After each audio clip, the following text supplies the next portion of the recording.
William's first love was back. Not only did he let her move into our home, but he even gave her one of his shirts to wear as pajamas. I watched him tenderly dry her hair, and at that moment, it struck me. He wasn't always so cold and distant with everyone. I had been out of town for a business trip. Knowing William had social plans that day, I decided to return early without informing him. William had a sensitive stomach and ulcers, and recently, he'd been in a lot of pain. If he couldn't cancel his engagement, I intended to make him some herbal medicine. I was trying to surprise him, but the surprise was on me.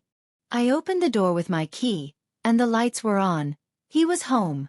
Yet, when I called out, there was no answer. The sound of a hairdryer was coming from the bathroom. I followed the noise, and what I saw froze me in place. William wasn't alone. A strange woman stood with him in the bathroom. She wore only a loose white shirt, and her thighs were exposed. Her wet, curled hair hung loose, and William stood behind her in light gray pajamas, holding a hairdryer in one hand and lifting her hair with the other. In that intimate position, it almost looked like he was holding her in his arms. Through the half-length mirror, I saw the faintest of smiles on his face. His lips curled up, and his eyes held a tenderness I had never seen before. Yes, I saw him as gentle. It was almost blinding. I had known William for 5 years, since we first met, and later married. He had always been cold by nature, indifferent to others, and emotionally distant with me. I had accepted him as he was. Everyone had their own personality, after all. But now, it seemed like I was just another stranger to him. I stood by the doorframe, my mind in a whirlwind, but quickly collected myself. I knocked on the door. "Excuse me, you two?" I called out. The romantic atmosphere shattered immediately. Both of them, a few steps away, finally noticed my presence. The woman gasped in panic, and William, startled, quickly turned around, instinctively hiding the woman behind him. His movement was subtle, probably unnoticed by him.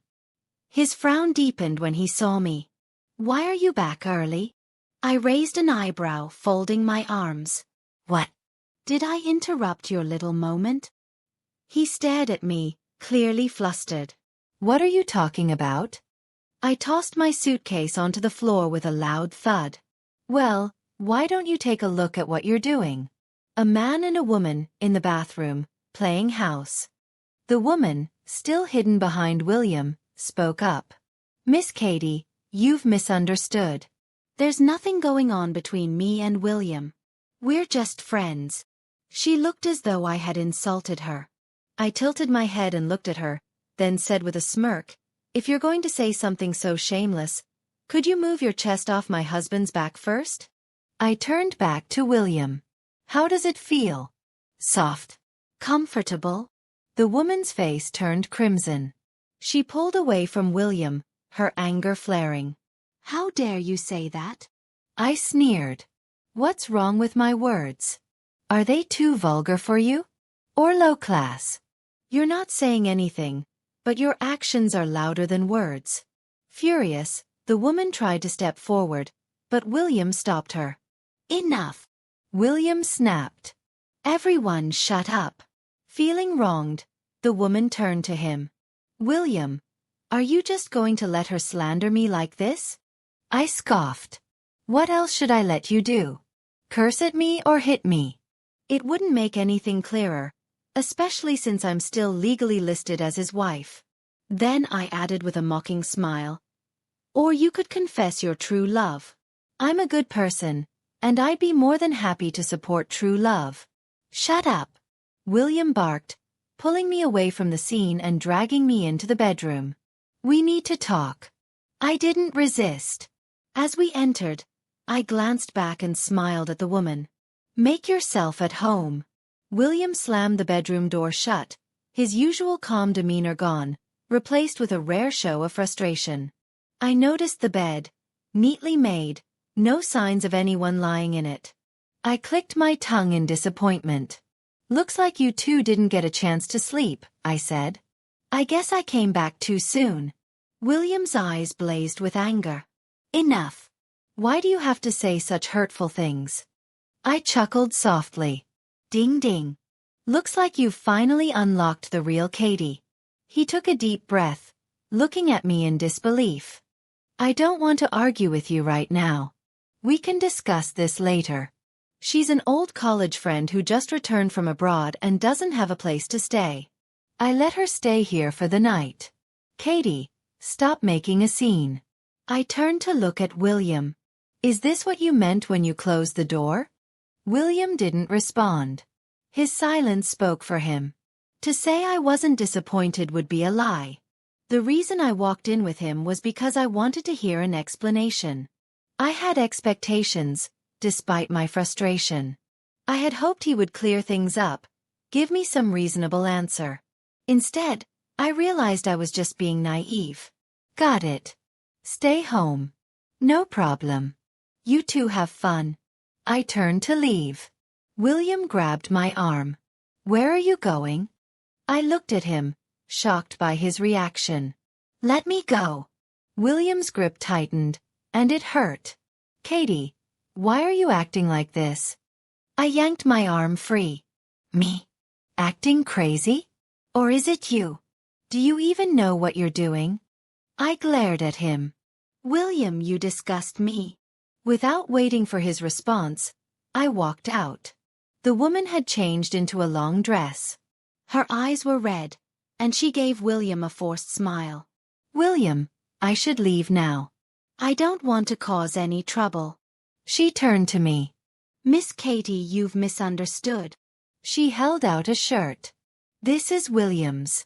I'm returning it. I stepped back as she let go. The shirt dropped to the floor. Trash belongs in the trash can. William looked at me, his expression shifting rapidly. Then he spoke. No need to leave. Stay. The woman hesitated. Wouldn't that be inappropriate? You and Miss Katie. William cut her off. Don't worry about that. If I say you can stay, you stay. Where else would you go? His casual attitude made my stomach turn. I didn't say another word. I picked up my suitcase and left. The night air hit me as I stepped outside, making me shiver. A wave of nausea followed. I bent over, trying to suppress it. Sad. Heartbroken? Furious?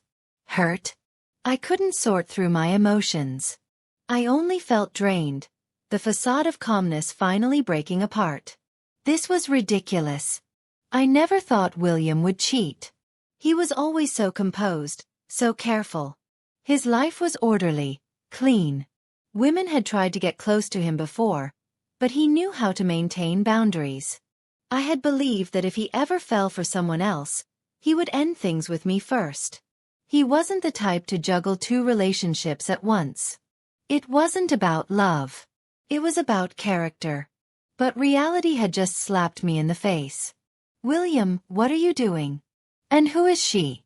That question burned in my mind as I made my way to the old house. I remembered an album in the storage room. A birthday gift someone had given William in college. It was full of his pictures. Solo shots. Group photos. A well-thought-out present. I had asked him who gave it to him.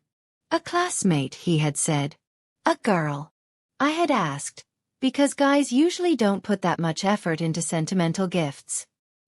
He only responded with a quiet meh. I had wanted to ask if she liked him, but he had changed the subject. I hadn't thought much of it at the time. His reaction had been indifferent. Too indifferent for me to dig deeper. The old house wasn't far, only about 20 minutes away. Compared to our new home, I preferred this one. William and I had lived there for 2.5 years before moving out after we got married. Whenever I felt down, I would return to this place. It brought me a sense of peace. Not tonight, though. I stepped inside, feeling worse than ever. I found the album quickly. Flipping through the pages, I saw William in his younger years. Serious, rarely smiling, yet full of energy.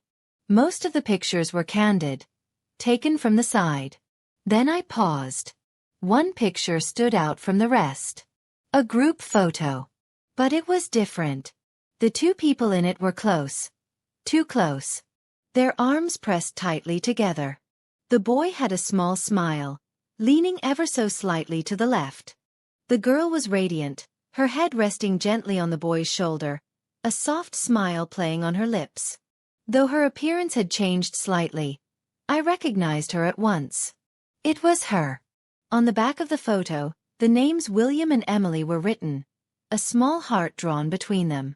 That night, I was startled awake by the sound of construction from the floor above. Sleep eluded me. I drifted in and out, never fully submerged in rest. When I finally opened my eyes, my mind was foggy. It took me a moment to register. I was in the old house. Yesterday, I had arrived too late to do anything else, so I had simply made do with the sofa. At that moment, I felt a gaze on me, piercing, impossible to ignore. It was William. Seeing him here didn't surprise me. I recalled a time when we had argued, and I had stormed off. Not even an hour after I had taken refuge in this very house, he had come searching for me. I had asked him, "How did you know I was here?" William had simply replied, "Where else would you go?" He knew I had nowhere else. I was an orphan. It was William who had given me a home. Someone once asked him why he never sold the old house. "Let's keep it," he had said. "If anyone's ever feeling lost, they'll have a place to go." My feelings for William were complicated. There was love, there was gratitude. I had thought we would share a quiet life together until the end. Sighing, I got up and went to wash my face. William had bought breakfast, and I didn't hold back. After we ate, I finally asked him, "Her name is Emily. Is she your ex-girlfriend?" The album was right there. It wasn't hard to figure out. William hesitated, then nodded. "Yes." I looked at him, my heart tightening. "William, what are you doing? Bringing your ex home, letting her wear your shirt, drying her hair. Are you reliving some long-lost romance?" Believe it or not, nothing happened between us. I shook my head. "I don't believe you." William met my gaze, his expression serious.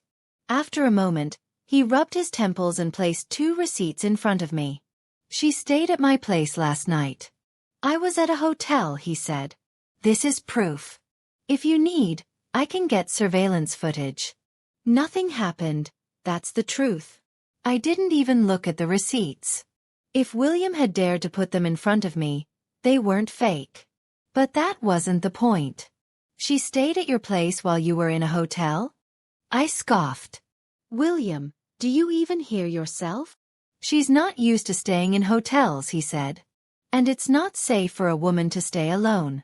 I let out a bitter laugh. "Did she tell you that? Or are you just being thoughtful?" His tone sharpened. "Katie, don't be sarcastic." I was at my limit. My heart felt like it was sinking under a heavy weight. "I'd love to talk properly, William. But have you ever done the same with me? She's not used to hotels. It's unsafe for her." I scoffed. "Tell me, how many times have I stayed in hotels during business trips? Did you ever care then? Is Emily that much more special than anyone else? Why is she the exception? Or is it because she still holds a place in your heart?" Something in his expression shifted. As if I had struck a nerve. He suddenly stood up.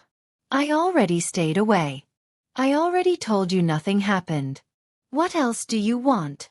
His voice was tense, frustrated. A storm raged inside my mind. My grip tightened on the table as I barely choked out the words. "Divorce.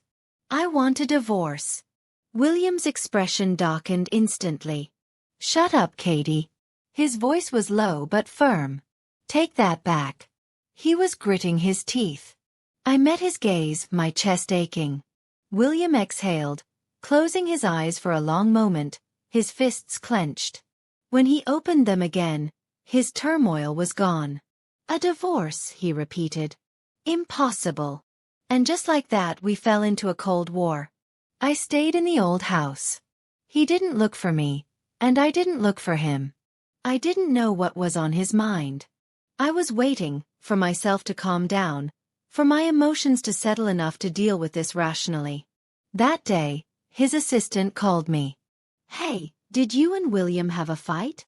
She was a junior of mine, sharp and capable. When she struggled to find a job years ago, I had recommended her to William. Since then, she had done well under his guidance. She was grateful to me. We had kept in touch, but she had never mentioned William before. "Why?" I asked. She hesitated before answering. "William had a social event tonight. He drank quite a bit." I waited. "I was about to call you, but..." Her voice lowered. "A woman came and took him away in his car." My chest tightened. "A woman?" She hesitated before adding, "It was someone I didn't recognize." I was silent for a few seconds. Then I sent her a picture of Emily. "Was it her?" A brief pause. Then, "Yes," she confirmed, her tone laced with concern. "Are you okay?" I let out a small dry laugh. "I'm fine." Even better. A thought settled in my mind. This divorce needed to happen. The longer I dragged it out, the worse it would be for me. I'm a person of action, I reminded myself. The next morning, I contacted a lawyer to draft the divorce papers. William and I had always kept our finances separate, so this was just a formality. When I arrived at the office, William noticed me immediately. He hesitated for a split second before masking his expression. "This is the workplace," he said flatly. "Let's discuss this at home." I had every intention of going home, but not before handling this. I placed the documents in front of him. "Sign it. Let's finalize this today." William studied the papers in silence. Then he looked up. "You came all this way just for this?" I didn't answer. The response was obvious. Without another word, William tore the papers in half. Did I ever say divorce was impossible? His tone was calm, but his grip on the shredded pages was tight. I didn't react. Instead, I pulled out another copy. William ripped that one too. We continued this absurd dance, me presenting new copies, him destroying them, until we reached the 12th set. His expression darkened. "Have you really thought this through?" I scoffed. "Do you think I'd be here if I hadn't?" His jaw clenched. With deliberate force, he signed his name. "Fine. Let's go." We drove separately to the Civil Affairs Bureau. Fortunately, it wasn't crowded, and our turn came quickly. The staff member glanced at us. "Are you certain about this?" I nodded. "Yes." William's gaze was heavy on me. "And you? Are you sure?" The moment I met his eyes, he looked away. "I'm sure." "All right," the staff said. "You'll receive your final divorce certificate in a month." As I watched the process unfold, I felt the weight of tension start to lift. Just as I began to breathe easier, William suddenly spoke. "Wait." The staff frowned. "Is there a problem?" William turned to me. "Katie, are you absolutely sure you want this?" I met his stare without hesitation. "Absolutely." The chair scraped loudly as William pushed back from the table. He stood abruptly, the force of his movement knocking his chair over. "You're really ruthless, Katie." Without another word, he strode out, not looking back. The staff exchanged confused glances. What just happened? I was just as stunned. I hurried after him. "William, stop." He didn't break his stride. I caught up, grabbed his arm. "What do you mean by that?" His muscles tensed. "I'll say it one last time.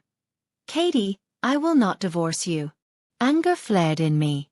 "What? What do you mean you won't? Do you think this is some kind of game?" William exhaled sharply, frustration evident in every breath. "How long are you going to keep this up? All because of a misunderstanding? You ran away, made a spectacle, and now you want to end our marriage over something unfounded? Are you even listening to yourself?" His words only fueled my resolve. I'm not making a spectacle, William. I want this divorce. He ran a hand through his hair, looking genuinely bewildered. Is this about Emily? A dry laugh escaped me. You're still pretending there's nothing between you two? There isn't. He was exasperated now. Why don't you believe me? Oh, I don't know, I said sarcastically. Maybe because she's living in an apartment you arranged? Because she didn't have a car, so you gave her one? Because she's the one who picked you up when you were drunk? Where did you two go after that, William? What happened? William looked away, jaw tight. None of that means what you think it does. I shook my head. It doesn't even matter anymore. That night alone was enough. If I hadn't come home, what would have happened? Nothing. His voice was sharp. I booked a hotel for the night. If you don't believe me, go ask them. I met his gaze steadily. I don't believe you. Silence stretched between us. William searched my face for any sign of hesitation, but there was none. Katie, he said quietly, no matter what I say or do, no matter how much proof I give you, you've already made up your mind. That's right. I don't trust you anymore. A heavy stillness settled between us. I had always been good at cutting ties when they turned toxic. I had to be. Life had never been kind, and no one had ever been there to protect me. I had to protect myself. I had nothing to fall back on, no one to catch me. I was an orphan. Even before I was born, I had been alone. My mother had only discovered her pregnancy after my father died in a car accident. She hadn't wanted me. That much was understandable. It was my grandparents who had begged her to give birth. Have the baby, they pleaded. We'll take care of everything. In the end, they had given her all of my father's inheritance, all of the accident compensation, just so she would bring me into this world. She had taken the money and left without a second glance. I learned early on that no one was going to save me. And I wasn't about to let William be the one to break me.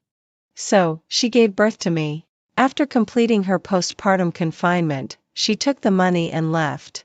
My grandparents raised me. I had no feelings for my birth mother, no love, no hate, no longing. Those feelings were useless and would only cause me pain. So, I let her go later. My grandparents passed away one after the other. At that time, I was in middle school, just a half-grown child, and I became a complete orphan. Sadness, despair, longing. I took a month to process all my emotions and then started living my life again. Later, someone offered to buy the old house left by my grandparents for $100,000. I agreed. Everyone said I was foolish. It was obviously a losing deal, taking advantage of the fact that there were no adults in my family. But it was precisely because of that I knew I couldn't keep that house. If I couldn't keep it, I had to let it go. Besides, I needed the money. I had to study and survive. So, I sold the house and left the place where I had grown up. Now it was William. He didn't explain himself to me immediately, and after that, whatever he said, I wouldn't believe it anymore. I didn't want to become paranoid. I wouldn't waste myself like that. Let's get a divorce, don't make it too ugly. Impossible. My determination to divorce was as strong as his determination not to divorce. His attitude made it difficult for me to understand him. Since negotiation was fruitless, I chose to file for divorce. But what I didn't expect was that the day after I filed with the court, William imposed economic sanctions against me. He wanted to terminate our company's collaboration. William and I met through the company. Back then, I had just graduated from college and started a business with a few alumni. I was so ambitious, feeling like we could conquer the world. But reality was harsher than we imagined. We had no funding and no connections. No one was willing to invest in us.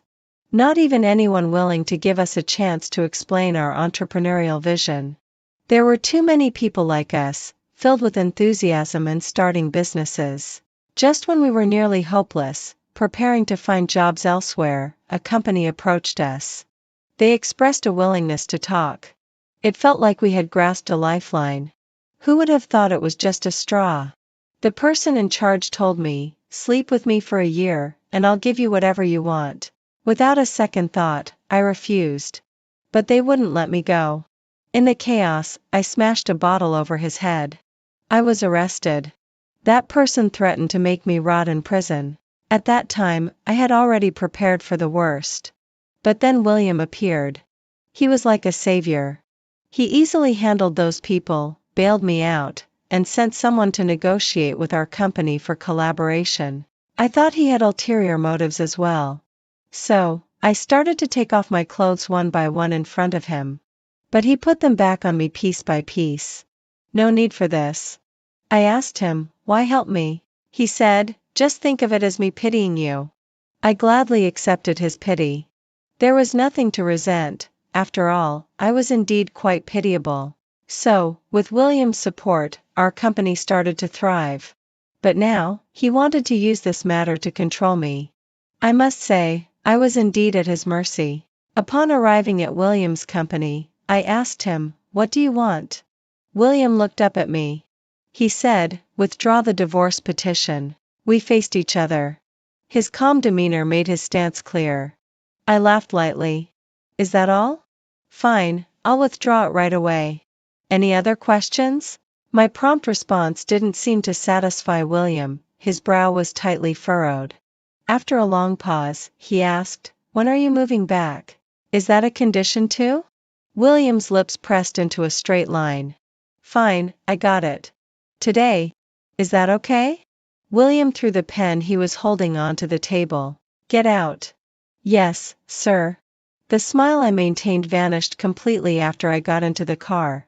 I hated the feeling of being manipulated. No one should have that power over me, not even William. I made a call. Everyone at the company? Wait for me to return for the meeting. This meeting lasted a long time and didn't end until dawn. But it didn't achieve the results I wanted. My idea was to find a different partner. The market is so vast, it's not just about William. William could call off our collaboration at any time, and we could easily replace him. But they disagreed. After living in comfort for too long, they sought stability over change. William offered generous terms. No matter how we terminated our collaboration with William, we would incur losses. Their mindset was, as long as William was still an option, he was the first choice. They even advised me, it's a small matter, why be so calculating? Which man doesn't have affairs, especially William? As long as he hasn't made any principal mistakes, what's there to forgive? I scoffed at those words. So this is what it means to not share the same values. It seemed it was time for me to step away. I just needed more time before I could leave. I needed time to ensure that the funds I took with me wouldn't dwindle. So, I moved back in. When I returned, William was still awake. He was sitting in the living room with a notebook. Upon seeing me, he took off his glasses. We need to talk. I outright refused him. I'm tired. Let's do it next time. William's expression darkened. I pretended not to see and went straight into the guest room. I had no idea which room Emily slept in that night or what she touched or used. In any case, everything in this house made me uncomfortable. In the end, I used a sheet to make do on the sofa for one night. But when I woke up, I found myself in bed. This made my face sink immediately. William was in the kitchen frying eggs.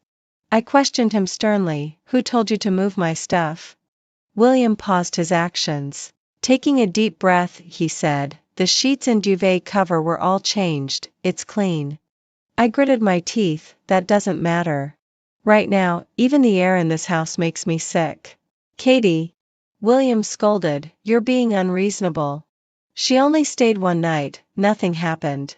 What are you trying to do? I sneered at him. Me? When I'm wearing another man's shirt, exposing my thighs, and seductively leaning in his embrace while he's drying my hair, that's when you can understand how I feel. You dare. William's eyes blazed with anger. I shook my head lightly, it's not that I wouldn't dare, it's that I can't. I have principles. Do you? Disgusting. William and I parted on bad terms. He threw the breakfast into the trash and went back to his room with a cold face. I didn't hold back either and slammed the door loudly. Thus, we fell into a Cold War once more. I was busy, going out early and returning late. William was also very busy. For several consecutive days, we didn't even see each other. During these days, I met with some people and discussed selling shares. If I were to sell my shares, those in the company should be the first choice. But their stance was too clear. They were not on my side. To maximize my interests, I could only seek external help. The only concession I made was to disperse the shares. At least I wanted those who held shares not to have decision-making power in the company. As for whether they would want to buy back the shares later, that would be their business. The negotiations went smoothly. As the money flowed in, I completely withdrew from the company. They were furious and stormed over to confront me. Their faces flushed, ready to tear each other apart. It was quite an unpleasant sight. I gave you all a choice, you just didn't take it. Actually, this is not bad. William and I will eventually fall out, and when that happens, you won't be able to blame me. And besides, you've thought about kicking me out too. Their eyes darted away. You're talking nonsense. When did we have such thoughts? I felt disinterested. That's because you're afraid of William. Otherwise, when the rabbit dies, who remembers the dog? With the company matters fully resolved, the next step was to settle things between William and me. But I didn't expect that before I could find William, Emily approached me first. She said she wanted to talk. I agreed. As soon as we sat down, she questioned me. Why haven't you divorced him yet? How long do you plan to cling to William? Her words made me laugh. What position are you speaking from? As a lover? A mistress? Did William agree to this? He's always told me that you two have no relationship. Do you understand what that means? You're not even qualified to be a mistress. As I spoke, I looked her up and down. And it's not that I don't want a divorce, it's that William absolutely refuses. Is that all you can do? Emily's eyes reddened with anger. You're talking nonsense. How could William not want a divorce? He doesn't like you. If it weren't for... Emily suddenly trailed off. I looked at her in confusion. If it weren't for what? If it wasn't... Emily's eyes darted around, and a triumphant smile appeared on her face. You've never been curious? You and William are from two different worlds. Why did he suddenly appear, and why did he inexplicably help you? Katie, you can't think all this is just coincidence, right? You're so naive.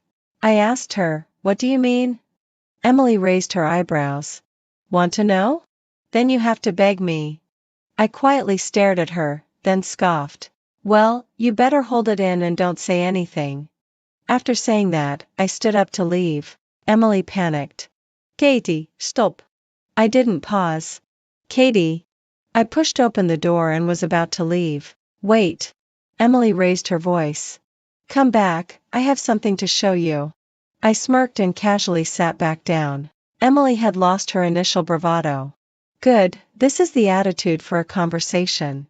With a cold expression, Emily didn't waste any more words and directly took out a photo from her handbag.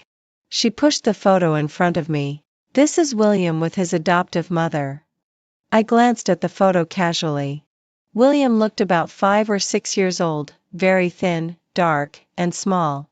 If Emily hadn't said anything, I wouldn't have recognized him at all. Just as I was puzzled about why Emily wanted to show me this photo, the sight of that woman left me stunned. A distant memory suddenly sprang to mind. I had seen this woman before. In my hometown, at the bottom shelf of my grandmother's overflowing wardrobe, there was a dark red booklet. It was labeled with 3 words, marriage certificate. When opened, there was a photo inside. The photo had 2 people. One was my deceased father, and the other was my runaway mother. I didn't know much about William's family situation. All I knew was that both his father and mother had passed away, and he had no siblings or relatives. Like me, he was an orphan. The only difference was that he was rich, and I was not. William would periodically go to visit his parents' graves. I had once mentioned going with him, but he refused. He said, no need. His no need also extinguished my thoughts of taking him back to see my grandparents. Sometimes I wondered if our way of interacting was right. But there was no answer. I had no experience interacting with others, nor did I have elders to guide me. In the end, I could only tell myself, just let it be. I maintained this attitude while being with William for 5 years. And now, Emily told me that these 5 years were just a joke. Emily said that William was an orphan, a true orphan, the kind raised in an orphanage. But he was lucky. At the age of 6, he was adopted by a wealthy couple. The couple had no children and treated him as their own, especially his adoptive mother. His adoptive father passed away from illness when he was 12. And his adoptive mother died of cancer 6 years ago, pancreatic cancer. She held on for half a year before she passed away. Before William's adoptive mother died, she told him that she actually had another daughter. She felt guilty towards her daughter and hoped William could help find her and take care of her well. Guess who that daughter is? Emily looked at me, a twisted smile spreading across her face. At that time, William and I were still in love. He suddenly broke up with me, saying he wanted to fulfill his mother's last wish. But why? He was obviously my boyfriend. Why did he think he could just leave me? He wanted to fulfill his mother's wish, but what about me? Katie, look at you, how lucky you are. Your mother thought of you until her death, and she had William protect you. But what about me? Why should your family matters sacrifice our love? I took the photo from Emily. Before parting, she stopped me. Katie, you will divorce William, right? Yes. I replied. But are you sure you want to reclaim someone who can be tossed aside at will? William, we need to talk. I arranged to meet William at home. He arrived half an hour later than me. He loosened his tie and sat down. What do we talk about? Where should I start? Forget it, I'll be direct. I placed the photo in front of William. So, your adoptive mother is my biological mother? William's hand, which was unbuttoning his cufflinks, froze. Who gave you this? I shook my head. That question is meaningless. Let's talk about something significant. Emily. William slumped onto the sofa. I should have realized it, only she has seen this photo. So, what do you want to tell me?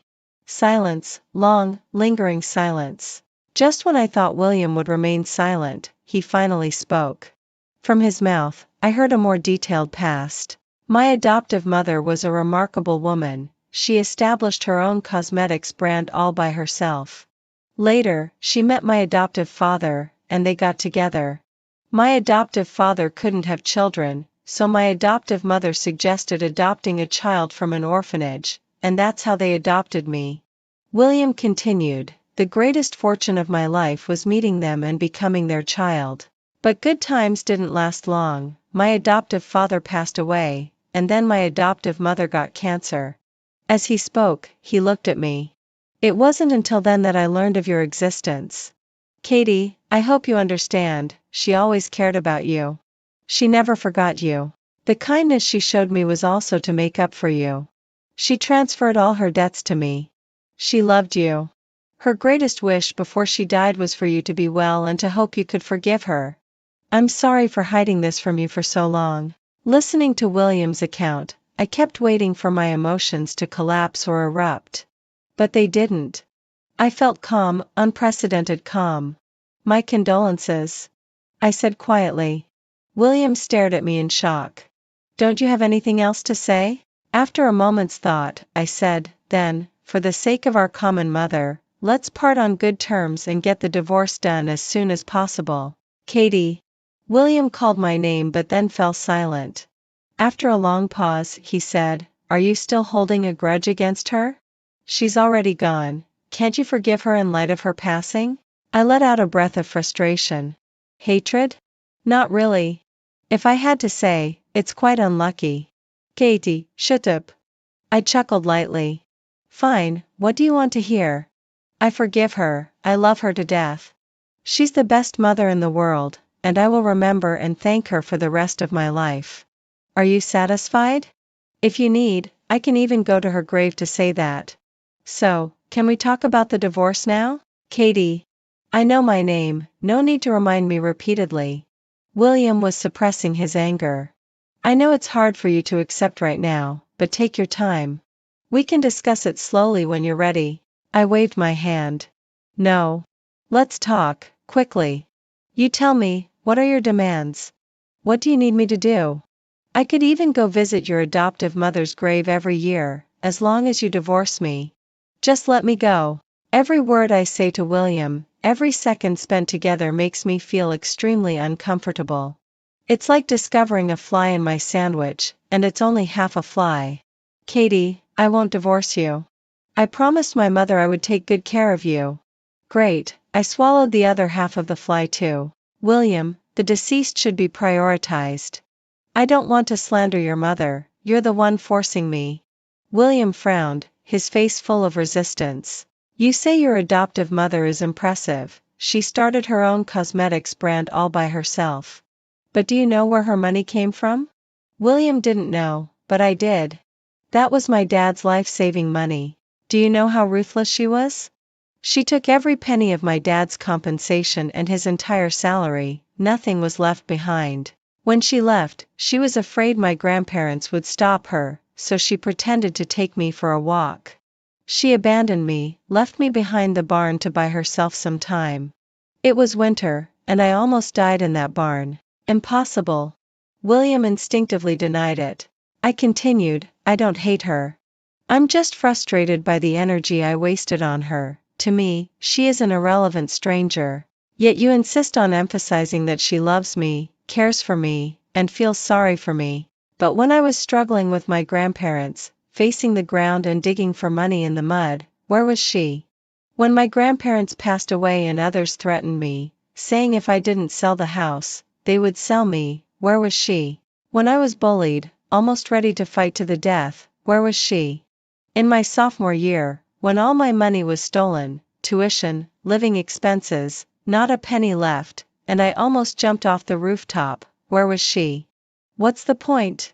Without emotional ties, she's just a stranger. If we talk feelings, she deserves to go to hell. My every word made William's face turn pale. I don't know, we don't know. Your mother wanted to make it up to you, Katie, she just didn't know how to face you. I scoffed. Really hard for her. Clearly, she could live comfortably without worries, yet she made my heart grind against this gravel. I must be so damned. That's not what I mean. William eagerly tried to explain, but he clearly wasn't good at it. The strong emotional waves made me a little uncomfortable, so I raised my hand to press my temple. You people are really something. Because you feel guilty towards me, you compensate her. Did I die? Shouldn't the guilt towards me be compensated to me? She got cancer and feared she wouldn't die in peace, so she shifted the responsibility to you, so she could leave with a clear conscience.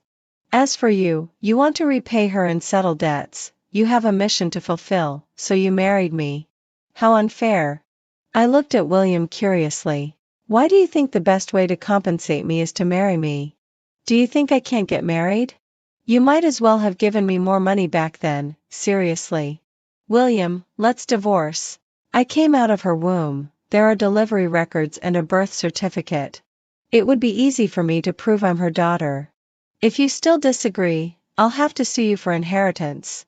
That day, I rambled on about a lot of things. Other than a few words at the beginning, William quietly listened the entire time. We both knew that there was no possibility left between us. Divorce was inevitable.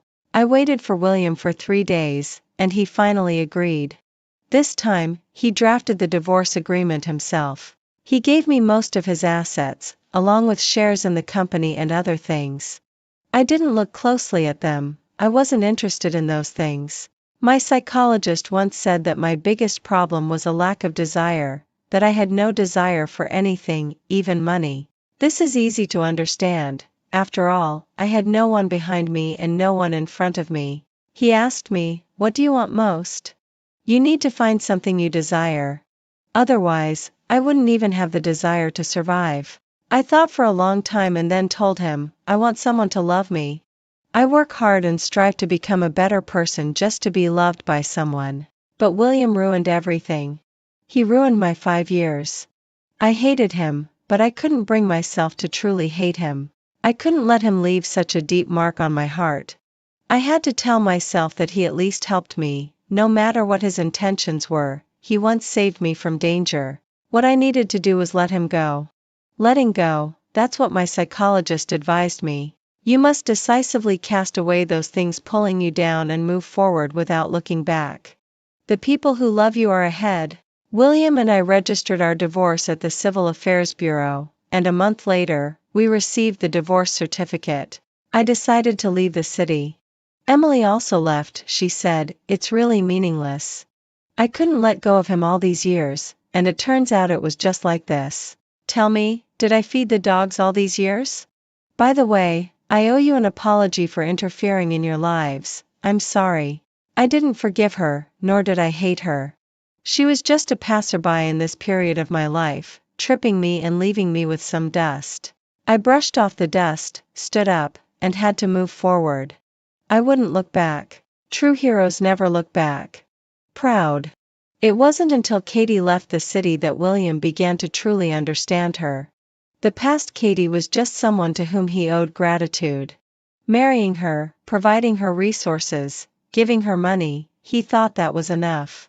Katie was merely a vague symbol, thinner than a piece of paper.